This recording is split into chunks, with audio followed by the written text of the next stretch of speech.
जैसा कि कल हमने वास्तविक संख्याओं को संख्या रेखा पर व्यक्त करना सीखा था, का अध्ययन किया था। आज उस चर्चा को आगे बढ़ाते हुए हम आज चर्चा करेंगे परिमेय और अपरिमेय संख्याओं के कुछ गुण धर्मों के। परिमेय व अपरिमेय संख्या इनका कुछ गुण धर्म होता है, इनके कुछ नियम होते हैं। जैसे आपके पास परिमेय संख्या और अपरिमेय संख्या है, जिनकी चर्चा काफी बार हो चुकी है। परिमेय संख्या एक अपरिमेय संख्या है, इनके कुछ गुण धर्म होते हैं, कुछ गुण होते हैं, इनके कुछ नियम होते हैं। जैसे सबसे पहले मैं बात करूं कि एक परिमेय संख्या हो और एक दूसरी है वो अपरिमेय संख्या हो और उन दोनों का योगफल किया जाए, उनका योग किया जाए, उन दोनों को जोड़ा जाए तो सदैव एक अपरिमेय संख्या प्राप्त होती है। एक परिमेय संख्या, एक अपरिमेय संख्या, और इन दोनों परिमेय संख्या, परिमेय और अपरिमेय दोनों संख्याओं का यदि योग किया जाए, जोड़ा जाए तो सदैव एक अपरिमेय संख्या प्राप्त होती है। जैसे देखिए 5 है एक परिमेय संख्या है, √3 जो है वो एक अपरिमेय संख्या है, और इन दोनों का योगफल किया जाए यानी 5 + √3 तो हमें एक अपरिमेय संख्या प्राप्त होती है। ये 5 + √3 जो है वो एक अपरिमेय संख्या है। इसी प्रकार एक परिमेय संख्या और एक अपरिमेय संख्या का अंतर ज्ञात किया जाए, उनको घटाया जाए। एक परिमेय संख्या, एक अपरिमेय संख्या और उन दोनों का अंतर ज्ञात करें। जैसे देखिए 5 - √2, यह 5 है वो एक परिमेय संख्या है, √2 है वो एक अपरिमेय संख्या। इन दोनों का अंतर ज्ञात करें तो हमें एक अपरिमेय संख्या प्राप्त होती है। इसी प्रकार से तीसरा जो इनका गुण, एक परिमेय और एक अपरिमेय संख्या के गुणनफल की बात करें तो उस स्थिति में इनका गुणनफल किया जाए कि एक संख्या परिमेय है और दूसरी संख्या अपरिमेय है, तो यदि इनका गुणनफल करें, जैसे देखिए यहाँ पे 3 है वो एक परिमेय संख्या है, √2 है वो अपरिमेय संख्या, और यदि इन दोनों का गुणा किया जाए तो आपको 3 √2 प्राप्त होते हैं, और ये 3 √2 जो है वो एक अपरिमेय संख्या है। इस प्रकार एक परिमेय और एक अपरिमेय संख्याओं का गुणा करें तो सदैव हमें एक अपरिमेय संख्या प्राप्त। इसी प्रकार यदि भाग की प्रक्रिया की जाए, भागफल किया जाए, भाग संक्रिया की जाए, तो उस स्थिति में यदि आपके पास में एक परिमेय संख्या है, जैसे 6 अपरिमेय संख्या, और यदि इसमें परिमेय संख्या का भाग दिया जाए, 3 का भाग दिया जाए, तो हमें 2 √2 प्राप्त हो रहा है, जो कि एक अपरिमेय संख्या है। इस प्रकार परिमेय और अपरिमेय संख्याओं के कुछ गुण धर्म, कुछ इनके गुण हैं। जैसे अभी बातें हो रही थी, एक परिमेय और एक अपरिमेय संख्या हो, यदि उनके योग की संक्रिया की जाए, योग किया जाए, तो हमें सदैव एक अपरिमेय संख्या प्राप्त होती है। इसी प्रकार यदि एक परिमेय और एक अपरिमेय संख्या का अंतर ज्ञात किया जाए, जैसे 5 यहाँ पे अपने पास में परिमेय संख्या है, √2 है वो एक अपरिमेय संख्या है, यदि इन दोनों का अंतर ज्ञात किया जाए तो हमें सदैव अपरिमेय संख्या प्राप्त होती है। इसी प्रकार से यदि एक परिमेय और एक अपरिमेय संख्या का गुणनफल किया जाए, जैसे यहाँ पे 3 है वो परिमेय संख्या थी, √2 वो अपरिमेय संख्या है, इन दोनों का गुणा करें तो हमें 3 √2 प्राप्त होता है, और 3 √2 जो है वो एक अपरिमेय संख्या है। इसी प्रकार भाग की प्रक्रिया की जाए, जैसे 6 √2 है वो एक अपरिमेय संख्या है, 3 है वो एक परिमेय संख्या, यदि इनका भाग किया जाए तो हमें 2 √2 प्राप्त होता है, जो एक अपरिमेय संख्या है। इसका चाहे उदाहरण आप इसी प्रकार से और कह सकते हो, जैसे 3 परिमेय संख्या है और √7 जो वो एक अपरिमेय संख्या है, और यदि परिमेय में अपरिमेय संख्या का भाग दिया जाए तो हमें एक अपरिमेय संख्या प्राप्त होती है। इस प्रकार यदि एक परिमेय है और एक अपरिमेय संख्या है तो उनके कुछ गुण धर्म है। जहाँ पे योगफल, अंतर, गुणनफल, भाग की प्रक्रिया। तो यदि एक परिमेय संख्या है और एक अपरिमेय संख्या है तो हमेशा हमें एक अपरिमेय संख्या प्राप्त होती है। एक परिमेय और एक अपरिमेय संख्याओं के गुणधर्म के बारे में आपने पढ़ा। अब यदि वो दोनों अपरिमेय संख्याएं हों, दोनों की दोनों अपरिमेय संख्याएं, दोनों अपरिमेय संख्याएं, तो उस स्थिति में इनके अलग गुण होंगे। जैसे नंबर 1, यदि दोनों अपरिमेय संख्या हैं तो आवश्यक नहीं है कि उनका जो योग है, जरूरी नहीं है कि योग है वो एक अपरिमेय संख्या हो। जैसे देखिए आप 3 प्लस √2 जो है वो एक अपरिमेय संख्या है। इसी प्रकार से 5 माइनस √2 जो है वो भी एक अपरिमेय संख्या है। यदि इन दोनों का योगफल किया जाए, जैसे 3 प्लस √2 प्लस 5 माइनस √2, तो यहाँ देखिए 3 प्लस √2 एक अपरिमेय संख्या थी, 5 माइनस √2 वो भी एक अपरिमेय संख्या। यदि इन दोनों का योगफल किया जाए तो इसको हल करने में हमें प्राप्त हो रहा है 3 प्लस √2 प्लस 5 माइनस √2, और यहाँ पे इसका जो हल है वो आपको प्राप्त हो रहा है 8। और ये 8 जो है वो एक परिमेय संख्या है। तो इसका अर्थ ये हुआ कि यदि वो दोनों परिमेय संख्याएं हैं, अपरिमेय संख्या से, तो उस स्थिति में उनका जो योगफल है यहाँ प्राप्त हो रहा है हमें परिमेय संख्या। तो आवश्यक नहीं है कि दोनों यदि अपरिमेय संख्या ली जाए तो उनका योग जो है वो एक अपरिमेय संख्या आवश्यक नहीं। इसी प्रकार यदि उनका अंतर ज्ञात किया जाए, अंतर यदि वो दोनों की दोनों अपरिमेय संख्या हैं और उन दोनों अपरिमेय संख्याओं का अंतर ज्ञात किया जाए, जैसे उदाहरण के तौर पे ले लेते हैं कि 4 प्लस √3 जो है ये, और 3 प्लस √3। अब देखिए दोनों के दोनों 4 प्लस √3 और 3 प्लस √3 है वो अपरिमेय संख्या है। यदि इनका अंतर ज्ञात करें, 4 प्लस √3 माइनस 3 प्लस √3, इसको हल करने पर 4 प्लस √3 माइनस 3 माइनस √3, और इस प्रकार इसका जो मान है वो हमें 1 प्राप्त हो रहा है। और ये 1 जो है वो परिमेय संख्या है। किस प्रकार की संख्या है? ये एक परिमेय संख्या है। तो यहाँ देखिए यदि दो अपरिमेय संख्याओं का अंतर ज्ञात किया जाए तो हमें एक परिमेय संख्या प्राप्त हो रही है। तो इसका मतलब ये हुआ कि यदि दो अपरिमेय संख्या है उनका अंतर ज्ञात किया जाए तो आवश्यक नहीं है कि हमें एक अपरिमेय संख्या प्राप्त हो। इसी प्रकार से उनके गुणनफल की चर्चा करें तो उस स्थिति में भी यही है कि आवश्यक नहीं कि आपके पास में दो अपरिमेय संख्या है और यदि उनको गुणा किया जाए तो हमें अपरिमेय संख्या ही प्राप्त हो। जैसे उदाहरण के तौर पे मान लीजिए कि एक √2 और दूसरी √2, ये दोनों अपरिमेय संख्या है और इन दोनों को गुणा करें √2 गुणा √2 तो हमें 2 प्राप्त हो रहा है। और ये 2 है वो किस प्रकार की संख्या है? एक परिमेय संख्या है। तो इसका अर्थ ये हुआ कि यदि दो संख्याएं हैं अपरिमेय, यदि उनको गुणा किया जाए, गुणनफल किया जाए, तो आवश्यक नहीं है कि हमें परिमेय संख्या ही प्राप्त अपरिमेय संख्या प्राप्त हो। जैसे यहाँ पे √2 अपरिमेय संख्या, √2 अपरिमेय संख्या, इन दोनों को गुणा करने पर हमें 2 प्राप्त हो रहे हैं जो भी एक परिमेय संख्या।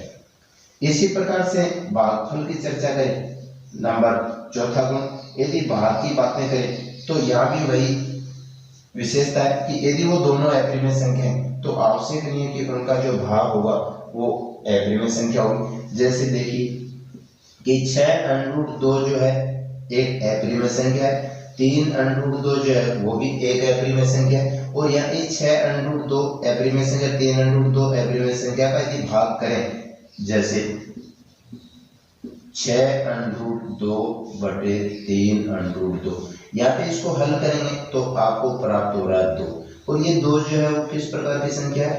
परिमेय संख्या। तो इसका अर्थ ये हुआ कि यदि वो दोनों संख्याएं अपरिमेय संख्याएं तो उनका भाग जो होगा वो जरूरी नहीं है कि वो अपरिमेय संख्या हो, इसलिए यहाँ पे उस दोनों अपरिमेय संख्याओं के लिए कुछ गुण है, जैसे योग का नियम है, उसके लिए कोई जरूर नहीं है कि यदि दोनों अपरिमेय संख्या है तो उनका योग अलग हो एक अपरिमेय संख्या हो। इसी प्रकार अंतर की चर्चा करें, अंतर की बात करें तो भी यदि दोनों अपरिमेय संख्या है तो जरूरी नहीं है, आवश्यक नहीं है कि उनका अंतर वो एक अपरिमेय संख्या हो। इसी प्रकार गुणनफल के नियम लागू होगा, इसी प्रकार भागफल के लिए नियम लागू। अभी आपने परिमेय और अपरिमेय संख्याओं के कुछ गुण, यदि दोनों अपरिमेय संख्या हैं तो उनके कुछ गुण, उनका अध्ययन किया था। आज हम करेंगे अपरिमेय संख्याओं के, जो अपरिमेय संख्याएं होती हैं उन अपरिमेय संख्याओं के हरों का प्रयोग। जो अपरिमेय संख्या है उनके हरों का परमेयकरण करने का अभ्यास करेंगे कि उन अपरिमेय संख्याओं के हरों का परमेयकरण कैसे किया जाता है। जैसे देखिए उदाहरण के तौर पे यहाँ पे 1/√3 एक अपरिमेय संख्या है। इस 1/√3 का जो हर आ रहा है √3, इसका परमेयकरण करना है। और इस परमेयकरण करने का अर्थ अपने भाषा में लें तो इसका अर्थ हुआ कि इस 3 के साथ में जो वर्गमूल का चिन्ह लगा रहा है उस वर्गमूल के चिन्ह को यहाँ से हटाना। तो इस के हर का परमेयकरण करने का अर्थ √3 को यदि √3 से गुणा करें तो उस स्थिति में जो मान आ रहा है वो 3 आ रहा है। और इस प्रकार जो हर है जिसके साथ में √ लगा है वो √ हट सकता है, और इसी का नाम जो है वो है परमेयकरण करना। तो इसलिए 1/√2 जो अपने पास में अपरिमेय संख्या है उसके अंश व हर जो दोनों है उसको √3 से गुणा करें। और वो गुणा करने की जो प्रक्रिया है आप बिनों के गुणा पढ़ चुके हैं। जैसे 1/√3 अपरिमेय संख्या थी, इसके अंश और हर दोनों को √3 से गुणा करें तो उस स्थिति में मान प्राप्त हो रहा है √3/3। और यहाँ देखिए हर जो था उसमें वर्गमूल का चिन्ह लगा था, √ का चिन्ह लगा था, वो √ का चिन्ह हट चुका है और यही कहलाता है परमेयकरण। इसी का जो नाम है वो परमेयकरण। लेकिन इसके साथ में जो है दूसरी कंडीशन भी लग रही है, दूसरी स्थिति भी लग रही है। जैसे अभी मैं बात करूं कि 1/√3 + 2 जो है इसके हर का परमेयकरण किया जाए तो इसको यदि समझने की कोशिश करें सीधी भाषा में, अपनी भाषा में, तो यहाँ पे वर्गमूल 3 + 2 जो यहाँ पे देखिए प्लस का चिन्ह है। तो इसलिए इस √3 + 2 का जो संयुग्मी होगा, संयुग्मी, तो यहाँ पे संयुग्मी का अर्थ यह है कि यहाँ पे आपके पास में जो चिन्ह आ रहा है वो प्लस का चिन्ह आ रहा है, तो इसका संयुग्मी जो होगा वो √3 - 2। तो इसलिए यहाँ पे 1/√3 + 2 के हर का परमेयकरण करने के लिए इसका जो संयुग्मी है √3 - 2 जो है वो इसके अंश और हर से इसको गुणा करेंगे। इसलिए इसका जो हल होगा वो देखिए क्या होगा। इसलिए 1/√3 + 2 जो अपरिमेय संख्या थी इसके हर का परमेयकरण करने के लिए इसका संयुग्मी जो है √3 - 2, इससे अंश और हर को गुणा कर रहे हैं √3 - 2 √3 - 2। यदि मान लीजिए यहाँ पे √3 - 2 का चिन्ह होता यानी माइनस का चिन्ह होता, उस समय उसका जो परमेयकरण होगा करने के लिए √3 - 2 जो इसका जो संयुग्मी होगा, संयुग्मी वो होगा √3 + 2। तो उस स्थिति में उसके हर का परमेयकरण करने के लिए अंश और को √3 + 2 से गुणा किया जाए। अब बिनों के गुणा की प्रक्रिया अपना लीजिए। √3 - 2 बटे, यहाँ पे इसको हल किया जाए √3 का होल स्क्वायर - 2 का होल स्क्वायर, जो आपने छोटी छोटी क्लासों में पढ़ लिए, a + b और a - b बराबर a² - b²। इस प्रकार से ये हो गया, a का मान √3 हो रहा है, b का मान 2 हो रहा है, तो √3 का होल स्क्वायर -√2 का होल स्क्वायर, और जिसको हल करने पर मान मिल रहा है √3 - 2 बटे √3 का वर्ग। जैसे अभी थोड़ी देर पहले √3 को √3 से गुणा किया उस समय 3 प्राप्त हो रहा है, तो √3 का जो वर्ग उसका मतलब हुआ 3 - 2 का वर्ग हो गया 4। √3 में से 2 नहीं घटे क्योंकि √3 अपरिमेय संख्या है, 2 परिमेय संख्या, इसलिए इसका आपके पास में कोई हल नहीं।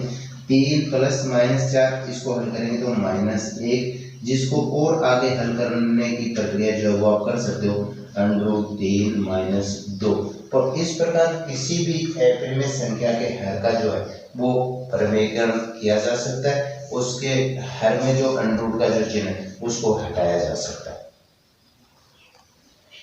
आपने परिमेय संख्या को, वास्तविक संख्या को संख्या रेखा पर व्यक्त करने का अध्ययन किया था। आज हम इस प्रकार की जो संख्या है, जैसे मान लीजिए कि 3.5, पता है किस प्रकार की संख्या, ये एक अपरिमेय संख्या है, तो इसलिए इसको संख्या रेखा पर व्यक्त करें, संख्या रेखा पर व्यक्त करें, तो वो संख्या रेखा पर व्यक्त करने की जो प्रक्रिया है वो कैसे हो देखिए। सर्वप्रथम जितना जो मान दिया आपने, जैसे 3.5 दिया गया है, इस 3.5 का कोई रेखाखंड खींच लें। जैसे AP जो है वो 3.5 सेंटीमीटर का रेखाखंड खींचा है। इस AB रेखाखंड को 1 सेंटीमीटर तक किसी बिंदु C तक बढ़ाएंगे, 1 सेंटीमीटर तक। जो मान आपको ज्ञात करना, जैसे मान लीजिए आपसे यूं कहा जाए कि √9.6 को संख्या रेखा पर व्यक्त करना है, तो आपको 9.6 सेंटीमीटर लंबा एक रेखाखंड खींच लेना है, उसको 1 सेंटीमीटर आगे बढ़ाते हुए ये जो AC जो रेखाखंड है इसका समद्विभाजन करेंगे, लंब समद्विभाजन करेंगे।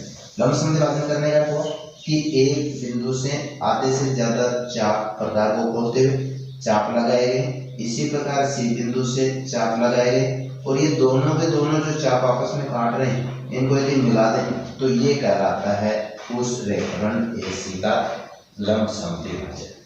इस O बिंदु को केंद्र मानकर और इस AC व्यास पर एक अर्धवृत्त की रचना करते हैं। ये O बिंदु को केंद्र माना, OA जितनी त्रिज्या का चाप ले लिया, और इस O को केंद्र मानते हुए इस AC व्यास पर एक अर्धवृत्त की रचना की। B बिंदु जो है इसके ऊपर क्या करेंगे कि 90 डिग्री का कोण बनाए, B बिंदु के ऊपर लंब डालेंगे, और B बिंदु पे लंब डालने पर ये लंब जो डाला जा रहा है वो इस अर्धवृत्त को कहीं काट रहा है, जैसे किसी बिंदु B पर काट रहा है, O को D से मिलाया गया। इस प्रकार पाइथागोरस प्रमेय की प्रक्रिया द्वारा ये जो OBD का जो मान होगा वो आपके पास में होगा वो 3.5 के बराबर। B बिंदु को केंद्र मान करके BD जितना चाप लेके एक चाप लगाते हैं, और वो चाप जो है वो इस BC को आगे बढ़ाने पर किसी बिंदु पे काट रहा है, जैसे मान लीजिए X बिंदु पे काट रहा है, और यही X बिंदु जो है वो संख्या रेखा पर वर्गमूल 3.5 को निरूपित है। वापस देख लीजिए कि जैसे हम 3.5 को संख्या रेखा पर व्यक्त करना है, तो सर्वप्रथम AB है 3.5 सेंटीमीटर लंबा रेखाखंड खींचो। इस AB रेखाखंड को 1 सेंटीमीटर तक आगे बढ़ाए, जैसा कि यहाँ आकृति में C बिंदु तक बढ़ाए गए। AC का लंब समद्विभाजन खींचा जो इस AC को O बिंदु पर काट रहा है। O बिंदु को केंद्र मानकर OA जितना चाप लेके यानी OA त्रिज्या लेकर के एक अर्धवृत्त की रचना करते हैं, जो आवश्यक होगा कि A और C बिंदु से गुजरेगा। B बिंदु जो जहां पे आपने AB जो 3.5 सेंटीमीटर का रेखाखंड खींचा था, B बिंदु पे 90 डिग्री के कोण की रचना जो प्रकार की प्रक्रिया होगी, और ये इस अर्धवृत्त को आके बिंदु D पर काट रहा है। ये BD का जो मान होगा, BD का मान ये √3.5 के बराबर होगा। इस B बिंदु को केंद्र मानकर BD जितना चाप लेकर यदि एक चाप लगाएं तो ये जो चाप है वो इस AC को या AB को आगे बढ़ाने पे किसी बिंदु पे काट रहा है, जैसे X बिंदु पे काट रहा है, और यही X बिंदु जो होगा वो वर्गमूल 3.5 को संख्या रेखा पर व्यक्त करेगा। इस प्रकार किसी अपरिमेय संख्या को संख्या रेखा पर व्यक्त किया जा सकता है। सभी प्रकार की अपरिमेय संख्या जैसे भी लिखे √9.6, यहाँ पे मैं 5.6 कर दूं, यहाँ पे 4.9 कर दूं, सबको हल करने की जो प्रक्रिया वो एक जैसी है।